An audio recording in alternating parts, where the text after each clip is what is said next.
फिर भोलेनाथ अपने घर में थे हिमालय पर्वत पे।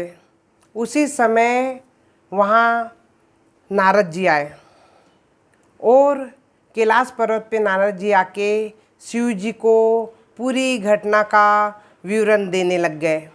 शिव जी से बोले, हे प्रभु, वहाँ सती माता गई थी, वहाँ उनका अपमान हुआ और सती माता ने अपने शरीर में योग माया के द्वारा अपने शरीर को आग के हवाले करके नष्ट कर दिया है और आपके पार्षदों को भृगु ऋषि ने वहाँ बंदी बना लिया है, किसी को उन्होंने भगा दिया है। इस प्रकार आपके पार्षदों का भी उपहास हुआ है।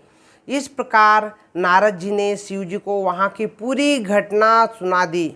शिव भगवान को क्रोध आ गया, उनकी आंखों से अग्नि ज्वाला भड़कने लग गई, वो तांडव करने लग गए और अपने सिर की जटा में से एक जटा खींच के उन्होंने जमीन में फेंक दिया और जैसे ही उन्हें वो जटा जमीन में पड़ी, वहाँ से एक धुआं उठी और एक बहुत विशाल व्यक्ति उसमें से प्रकट हो गया, जिसकी कई भुजाएं थी, जो श्याम मेघ वर्ण के कलर का था और उसने नरमुंडों की माला पहनी हुई थी, जिसके विशाल सूर्य के समान त्रिनेत्र थे, जो प्रकाश ऐसे जगमगा रहे थे मानो पूरी पृथ्वी में प्रकाश दे रहे हो और उनके भयानक दांत निकले हुए थे और वो देखने में एकदम भयानक लग रहा था। उनके अग्नि के समान बाल लाल लाल थे।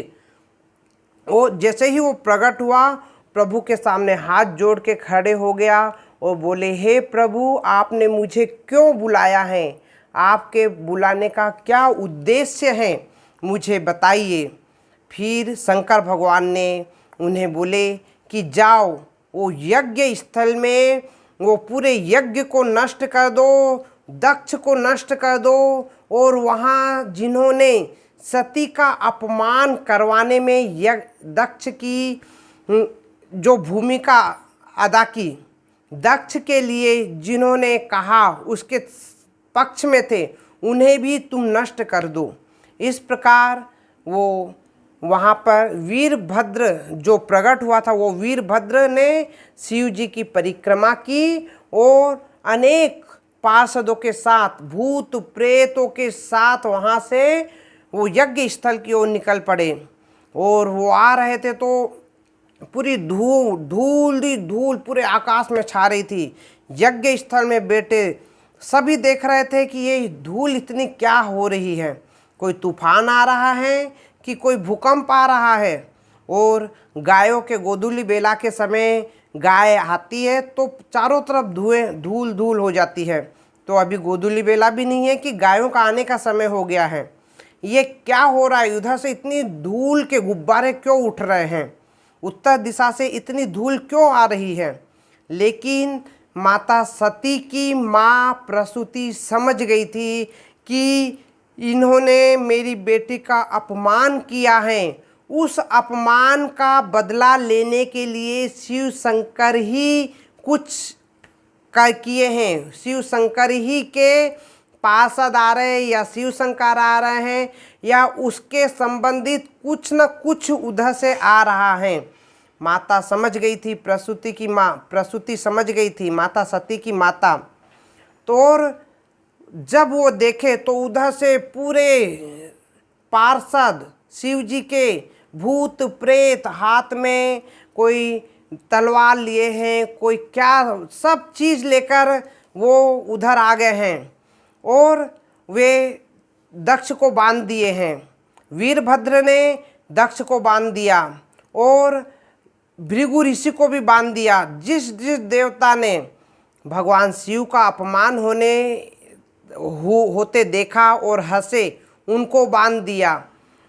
फिर वीरभद्र ने वो दक्ष का गला काट दिया, क्योंकि नंदी ने पहले ही श्राप दे दिया था प्रजापतियों के यज्ञ में कि इस दक्ष ने मेरे शिव का अपमान किया है तो इसका सिर कट जाएगा और बकरे का सिर हो जाएगा। इस प्रकार नंदी ने पहले ही श्राप दे दिया था, इसलिए वो दक्ष का गला कट गया। और भृगु ऋषि ने वहाँ पर दक्ष का साथ देते हुए शिव जी के भक्तों को श्राप दिया था। इस कारण उसकी दाढ़ी मूछें, वीरभद्र ने उसकी भृगु ऋषि की पूरी दाढ़ी मूछें नोच के बाहर निकाल दी। वो जो देवता दक्ष के प्रति वो वफादार थे उनकी आंखें फोड़ दी। इस प्रकार वहाँ भयंकर प्रलय, रक्तपात करने लग गए वो। और वहाँ से ये सब करके वीरभद्र और उसके सब पार्षद वापस जाने लग गए। बोलो जय श्री कृष्णा।